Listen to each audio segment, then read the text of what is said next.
There was a time when science fiction was not an entertainment, but a mode of philosophy. It was the literature of what if, a sanctuary for intellects who used imagination as a telescope aimed at destiny. Writers like Lem, Clarke, Le Guin, Stapledon, Asimov, and Woolf stood at the border between science and metaphysics, constructing universes as thought experiments, not fantasies. Jules Verne and Wells had once turned scientific discovery into a moral mirror, imagining humanity's ascent and its hubris with prophetic clarity. Stapledon expanded the mirror until it reflected entire civilizations, while Le Guin turned it inward, asking what kind of soul might inhabit a future free of our illusions. Through them, science fiction was a dialogue with destiny. The best way I can describe it, it was a spiritual technology. Then came Star Wars and Star Trek, two dazzling suns that burned so brightly they sterilized the field around them. They turned the speculative imagination into space opera, and the reader into a spectator.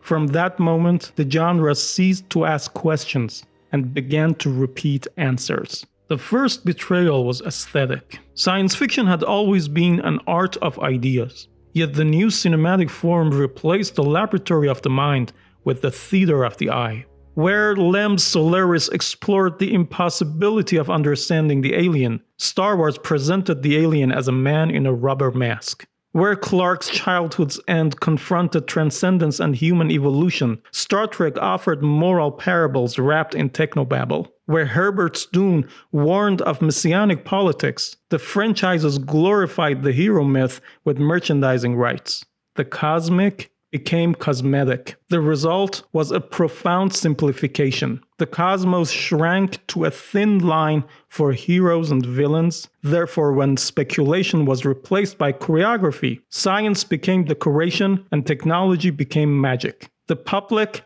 intoxicated by lasers and soundtracks, mistook sensory stimulation for intellectual wonder. The grand questions that animated Asimov, Woolf, or Ballard, questions of ethics and evolution, immortality and entropy, were traded for the safe repetition of archetypes. When those works achieved commercial triumph, imitation followed. Every fan who could string together cliches of warp speed or quantum drives proclaimed himself an author. Publishers, sensing profit, opened the gates to endless derivative novels. In the age of Stapledon or Delaney, to write science fiction required intellectual courage, to propose cosmologies and invent languages for the unthinkable. By contrast, the franchise writer's task became bureaucratic. Maintain continuity, protect trademarks, and ensure no new idea disturbed the canon. The writer ceased to be a visionary and became a custodian of nostalgia. Science fiction had once demanded discipline, philosophical curiosity, linguistic precision, scientific literacy. Now it demanded only enthusiasm. The reader who once encountered existential inquiry now waded through sequels and fan fiction written by disciples of brand mythology. The genre, once prophetic, became clerical. Its task not to imagine the future, but to preserve the continuity of an invented past. Out of this transformation emerged what we now call nerd culture. In the mid-century, the science fiction reader was an amateur philosopher. Today, he is a collector of toys. Cosplay replaced contemplation. Conventions, once literary salons, turned into carnivals of arrested adolescents. Once a reader of H.G. Wells or John Christopher was forced to confront ambiguity, questions of evolution, control, and the limits of human destiny. In the time machine, progress itself becomes tragedy. In the tripods, freedom must be relearned after generations of obedience. These were parables of awakening, not escapes from reality. Now the same reader is invited to consume endless remixes of spaceships and lightsabers. Their moral universe is fixed forever in black and white. The speculative imagination was traded for catalog trivia, and it is very important to explain what a catalog mind is. The catalog mind is a mind that knows everything but understands nothing. It only hoards information. It can list every spacecraft in a franchise, every model of robot and droid, yet it cannot imagine a single new world. Its knowledge is archival, not creative. It is a museum of other people's dreams. The speculative imagination, by contrast, is born of uncertainty. It begins not with what is known, but with what might be, an act of risk, a philosophical wonder. The catalog mind seeks completion. The speculative mind seeks revelation. One closes the circle, the other opens the abyss. Adulthood, once measured by the ability to face ambiguity, yielded to the comfort of eternal childhood, which is the endless replay of the same myth. What was once a literature of transcendence has become a theme park of nostalgia. The democratization of broadcasting through YouTube completed the cultural undoing. In the past, criticism was an art demanding memory, discernment, discipline, and cultivation, a craft that required a lifetime of reading before a single judgment could be trusted. The critic was expected to know the genealogy of ideas, as Edmund Wilson did, to balance taste with philosophy, as Susan Sontag did, to unite technical mastery with moral perception, as Roger Ebert once could, and to measure imagination against history, as Harold Bloom demanded. To criticize was not to perform opinion, but to interpret truth. It was an act of stewardship, not self-promotion. Today, however, algorithms reward enthusiasm over insight. Thus, the most visible voices in art discourse are entertainers masquerading as analysts, people who have read little but watched much. They repeat terms about character arcs and subverting expectations,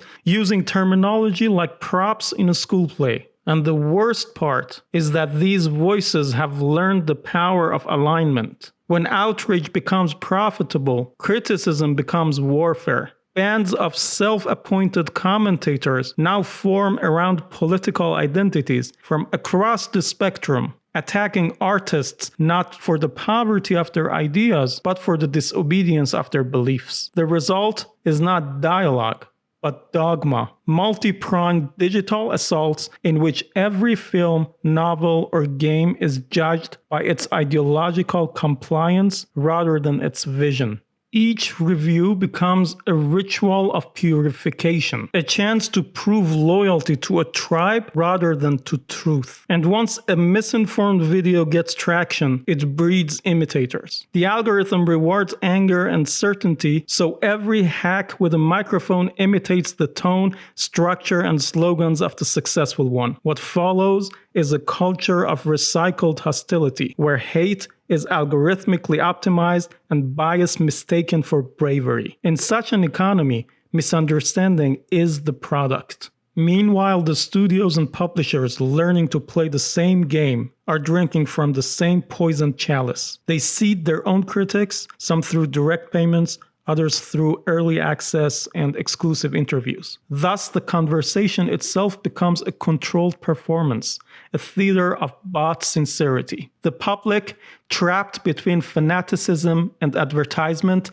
is left stranded in a desert of deception, no longer able to distinguish beauty from noise. It repeats what it hears on podcasts, on videos, on streams, confusing consensus with wisdom and virality with truth. Contrast them with the critics of the old republic of thought. Kingsley Amis, who read Foundation as sociology, or Brian Aldiss, who traced Frankenstein as science fiction's origin myth. Those minds sought continuity of intellect. The algorithmic chorus seeks only continuity of clicks. These pseudo-critics infect the collective imagination. Their misreadings spread through millions of screens until misunderstanding becomes cultural consensus. Studios then bend to those distortions, producing the very mediocrity that the algorithms reward. Artistic criticism, once the guardian of standards, has become an echo of an echo. Self-referential noise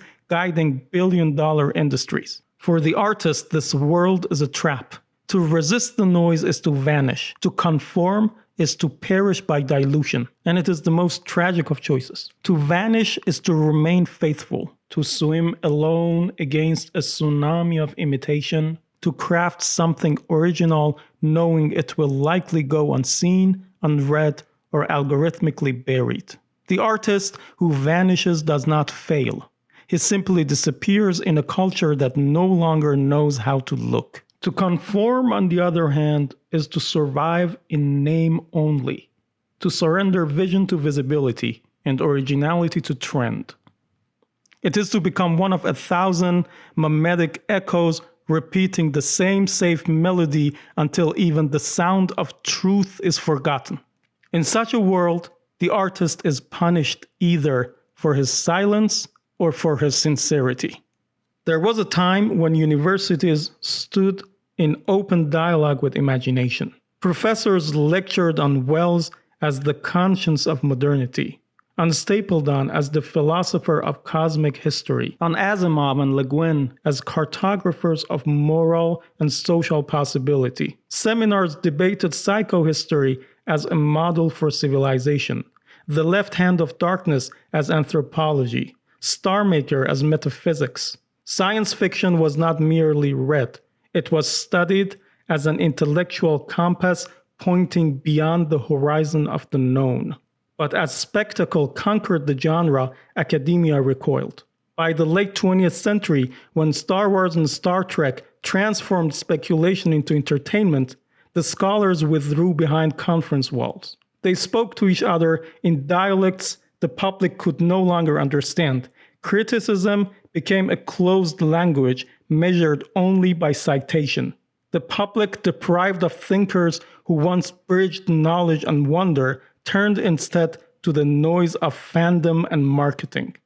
Thus, two schools of misunderstanding were born. The universities, now proud in their isolation, mistook obscurity for insight and method for meaning. The public, starved for intellectual companionship, mistook passion for knowledge and enthusiasm for wisdom. Where once science fiction united the scientist and the philosopher in a common inquiry, there now stood two solitudes, the scholar without a public and the public without a guide. And both worlds grew poorer for it. The academy, detached from the pulse of imagination, decayed into jargon and careerism. The public, deprived of its philosophers, mistook entertainment for thought.